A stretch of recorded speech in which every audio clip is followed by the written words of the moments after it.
Good morning. Welcome to Walking Boxing. It is Wednesday, April 23rd, 2025. And on this day in history, boxing history that is, a few things to get through there. First of all, Carlos Arate, the great champion, bantamweight champion, defeated WBA world champion Alfonso Zamora in 4 rounds in a non-title fight. Can you believe that? Zarate, I'm assuming, would have been the WBC champion, and Zamora was the WBA champion, but they fought each other in a non-title fight. That's the way it reads anyway. I'm going to have to do a little bit more research on that, because if that's the case, that is amazing, especially in this day and age when we can't get unified champions to most of the time to fight for their belts, let alone in a non-title fight against each other. Pretty crazy, but I'll do a bit more research on that. Also on this day, let's go back to 1978, and Danny Little Red Lopez. I remember him fighting Salvador Sanchez back in the day. He knocked out Brazilian Jose de Paula in the 6th round for the WBC featherweight title. 1980, American Paul Banky knocked out Mexican Daniel Zaragoza, the great Mexican champion, in 9 rounds for the WBC super bantamweight title. In 2016, Roman Chocolatito Gonzalez, we love Chocolatito, he defended his WBC flyweight title with a win over McWilliams Arroyo by decision, and that was in Inglewood, California. 2016, Carlos Cuadras. I think I said yes, I actually saw Cuadras fight Chocolatito back in 2016.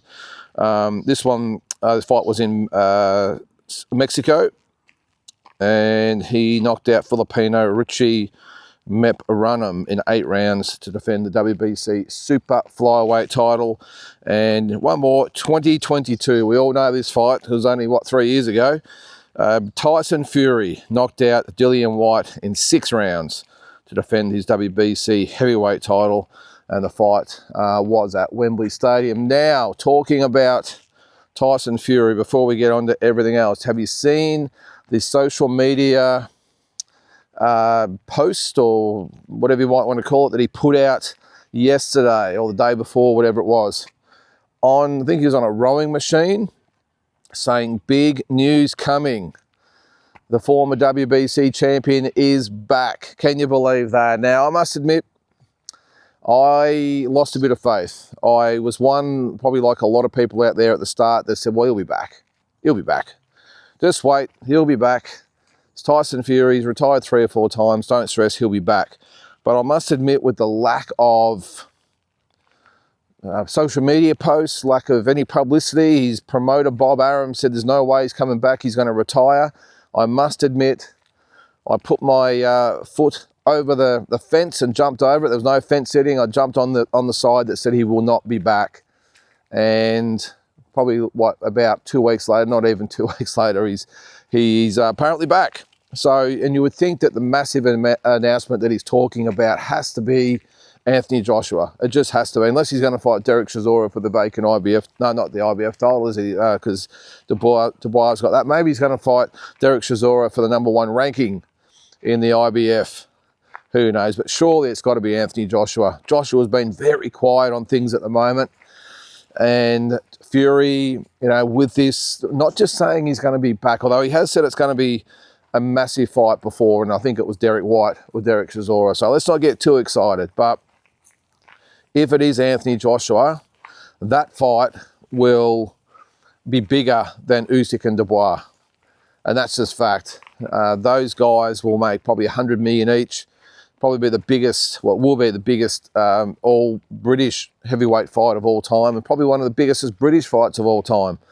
So I'm sure Carl Froch and Groves will think differently about that. But and Ben and Eubank and those types of guys, but it will be the biggest all British fight of all time, and probably one of the biggest heavyweight fights of all time.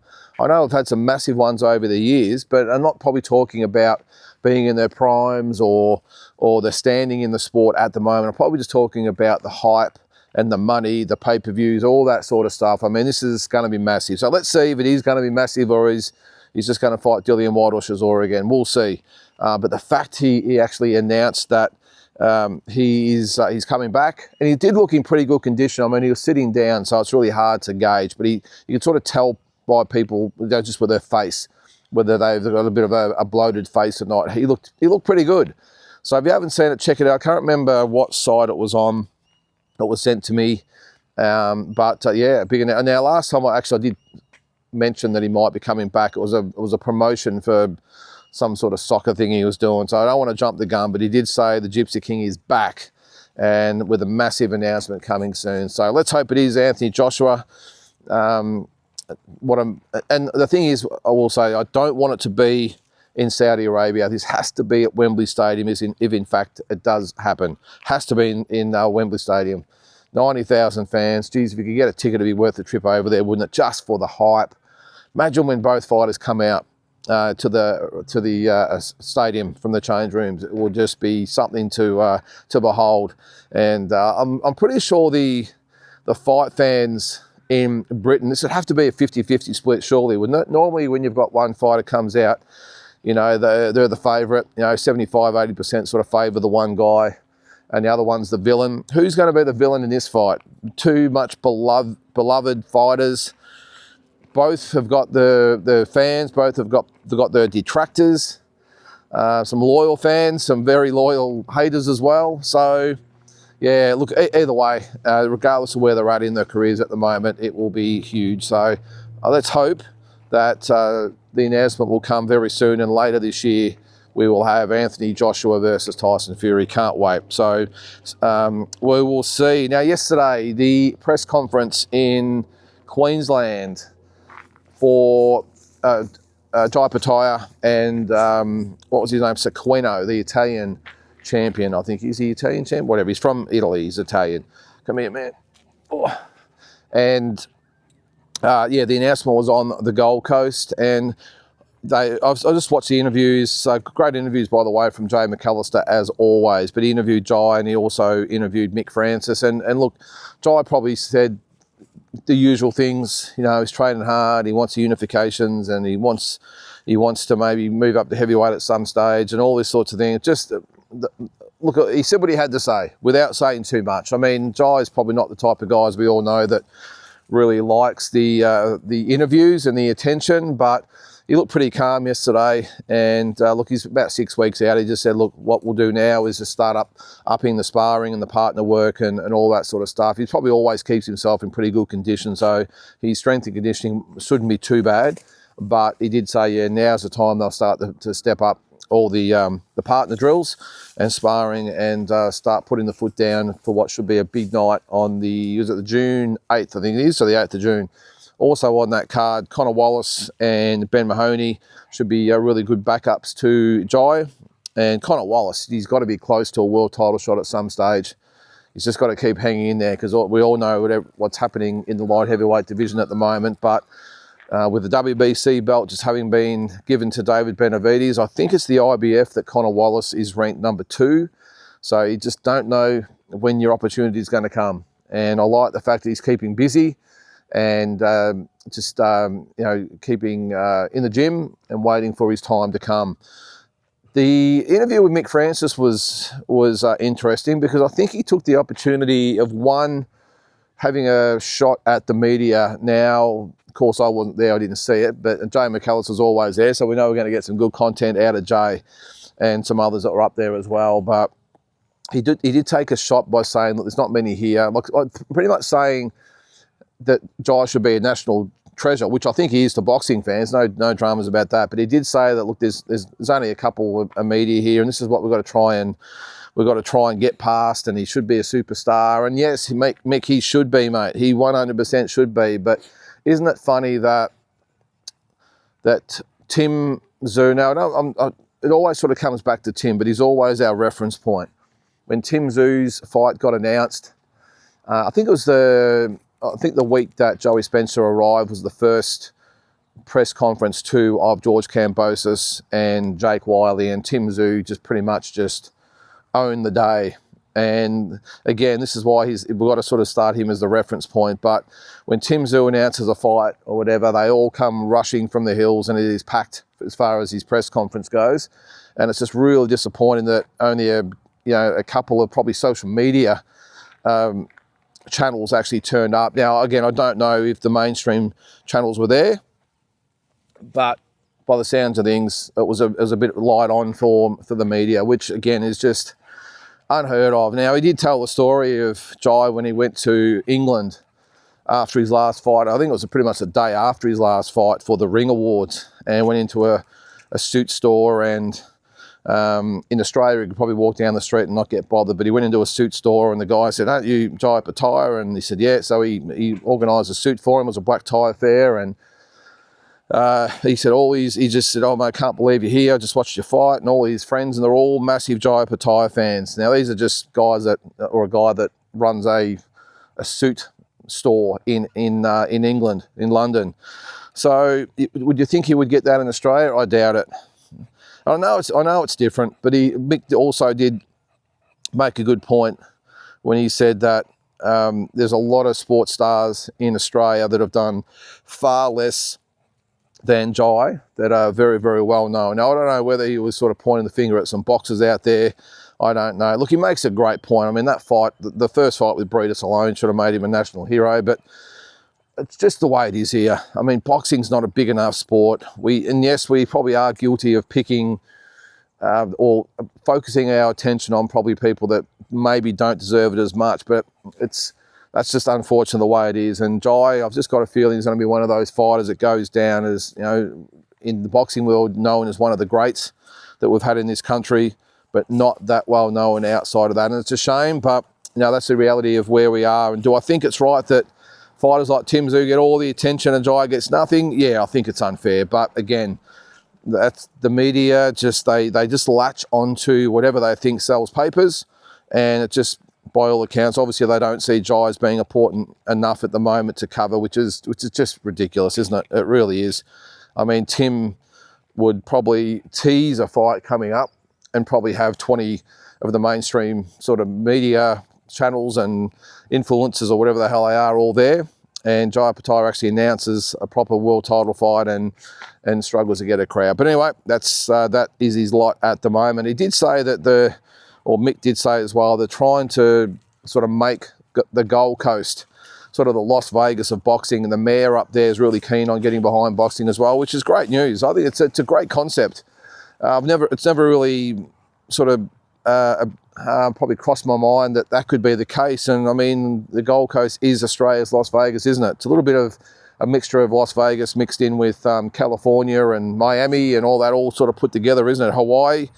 But it is our sort of mecca of I suppose, holiday destinations for most Aussies here in Australia. So why not pump it up and try and get all the big events here? I know Tim's fought there a couple of times, of course, and Jai a couple of times. And I think they were talking about maybe trying to bring the UFC up there as well and trying to make it a real hub for Aussie combat sport. So I like it. If the money's there, take it. So it sounds like it's going to be a bit of an uphill battle for all concerned, but I'm sure they'll get there. I mean, rest assured that, as I said, with all boxing fans, that Jai is our number one. We all love and respect him, but you can't sort of control what a lot of the nimrods in the media will do. And that's, again, just the way it is. So that is June the 8th. So I'm going to hope to maybe get up there for that fight. I have got another engagement that weekend I reckon I might be able to get out of, but we'll see how we go. But we'll be good to get up there to cover it. I had a ball up there last time with the Niika fight. I think this one's going to be a lot less competitive than that one, if I'm being honest. I think Jai's going to make easy work of this guy, but the event itself, it'd be great to get up there and cover it and get behind Mick and the team up there. All right, just quickly on a couple other things. I did say yesterday that it looked like Eddie Hearn and Shakur Stevenson had parted ways. Now, Eddie Hearn's come out and said, no, that is not correct. Now, there were reports that they only had a 2-fight agreement, and it was reported that Eddie had actually, and Matchroom, had declined to work with Shakur for this fight, which doesn't really make sense because it's probably the biggest fight of Shakur's career when you think about it. Maybe the Oscar Valdez fight would be up there as well, but it wouldn't make sense that he just handballs the whole thing to Oscar De La Hoya, and that seems to be the case. He said, nope, we've got another fight with Shakur Stevenson, and we will be exercising our options on that fight, and then he can do what he wants after that. So never really believe what you read and hear all the time, I suppose, until the actual people involved have actually commented on it. So good. It does make a lot more sense, doesn't it, that he would still be with Eddie for this fight, because as I said, it is his biggest fight of his career. So so this week we've got Chris Eubank Jr. and Conor Benn. They've both arrived in London, done the grand arrivals and all that sort of stuff. Now, Ben Shalom, the promoter of Chris Eubank, has said that he wants Eubank Jr. next for Conor Benn if he gets past him this week. And I'm pretty sure Eddie Hearn wouldn't mind that either. The big problem for me is I sort of get it. One is that they're probably going to fight a rematch. I think that's one of the clauses that was part of putting this fight together, that there would be two of the fight, if not maybe three, depending on how the results go. And also, of course, because Canelo's got the fight with Crawford in September. And the other big factor is that the weight difference. I mean, Conor Benn's coming up from 147. Now, Chris Eubank did make a good point by saying that, well, he hasn't fought at 147 for about 3 years. His last fight, I think, was at 150, 151, so super welterweight. So the weight difference is not that much. Well, it's still a fair bit, because you've got one guy coming down from 168, and even if Ben's coming up from 150, it's a fair old shake, but anyway, or step up. But anyway, can you imagine Conor Benn going up to 168 to fight Canelo Alvarez? I don't think that's going to happen. So we'll see, but strange things have happened in this, hasn't we? Well, we didn't think that Terence Crawford would be fighting Canelo Alvarez either, did we? And he's come up from 147, had one fight at 154, and now he's fighting at 168. So anything's possible. Now, one other thing I saw this morning, yesterday it was, actually last night, and it really, it was great to see. It was in a gym in Melton, I think it is, here in Victoria. Lester Ellis, his son, owns the gym, and he was down there with Barry Michael, and there was some footage on Australian Boxing Central of the two doing some light sparring together, and how good was it to see. Now, we are approaching the 40-year anniversary of that fight. Now, I actually thought it was April, but I had it mixed up. Lester actually fought Rod Sequinin in April of 1985, and then he fought Barry Michael in July, I think it was, of 1985. So we're coming up to the 40-year anniversary. The Americans have got Hagler Hearns as their war, the 40-year anniversary. Well, we've got Lester Ellis versus Barry Michael, the war here in Australia. And I still remember it like it was yesterday. I was 11 years old when I watched the fight, and it was on the ABC. And like I said, I still remember it like it was yesterday. Look, I didn't see all the build up to it because, of course, obviously being 11 years old, but also the fact that there was obviously no social media and all that back then. But I do remember seeing it on the news and getting all pumped about it. I was a massive Lester Ellis fan. He'd won the title earlier in the year over One Kill You. I'd spoken to him on the phone at the Good Friday appeal, so I was a massive fan of Lester, and I was devastated when he lost to Barry Michael. But I remember, probably more so obviously after the fact, because of, now that I've sort of been involved in boxing for that long and really seen the backstory of the fight, and the bad blood and the two different sides. You had Lester sort of backed by the Carlton crew in Melbourne. If you watched Underbelly, you know who the Carlton crew are. Then we had Barry Michael, who was more the working class. Well, Lester was working class as well, but he was hooked up with the Carlton crew, and Barry Michael was with the Painters and Dockers, another powerful sort of organisation in Melbourne. And the two sides, it was just a real bitter war between the two, not just inside the ring, but outside the ring. But there was that spite between them. They'd sparred lots of rounds. Lester was only, I think, was he 19 or about to turn 20? I think he might have just turned 20. Barry Michael was 30, had a lot of experience, had waited for that world title for so long, or the world title opportunity, and you saw Lester as being very vulnerable. He'd obviously fancied his chances after doing so many rounds in the gym with him, goaded him into a fight, and we had probably the biggest fight Victoria's ever seen. I mean, there's been some big fights, of course, but Lester Ellis, Barry Michael, even to this day, people still talk about it. But it was great to see that the two guys are friends now, both great guys. And I'm glad that they've sort of got past the rivalry. Because if you don't know some of the story, there's a really good documentary, and you might even be able to find it on YouTube. It's called A Melbourne Story, and it tells the whole thing about Lester Ellis and Barry Michael. And Barry actually tells the story of it being in a nightclub after the fight, not on the night, but in the weeks or months after the fight, and Alphonse Gangitano, the feared gangster in Melbourne, who again was part of the Underbelly series, taking a bite out of his cheek in a nightclub. They ambushed him in a nightclub. King hit him, put him in hospital, and as I said, took a chunk out of his cheek. But all the different stories, and it's really good. So it's called A Melbourne Story. Check it out. But as I said, it was great to see them yesterday, just moving around, some light sparring. You could sort of still see the spark in their eyes. You could just probably feel Lester saying, I've got to get one back on this guy. And Barry Michael saying, give it your best shot, and it was also good because it flashed back to some of the original sparring back before their fight. So it would have been in the early 80s probably, or 1983, 84, something like that.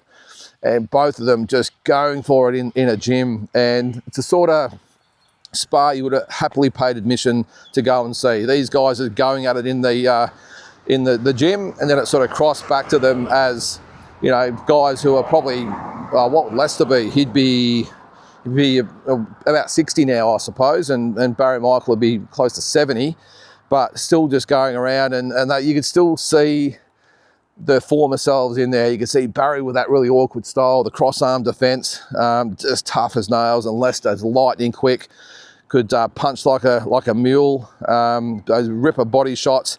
And it was, look, reminiscing anyway. And if you're a part of the scene back in the day, you'll know exactly what I'm talking about. But one, it's good to see they're still friends, and two, that they actually got in there and moved around a little bit together anyway. So anyway, guys, that's going to do it for today. Hope you have a great Wednesday, isn't it? And we'll catch you tomorrow.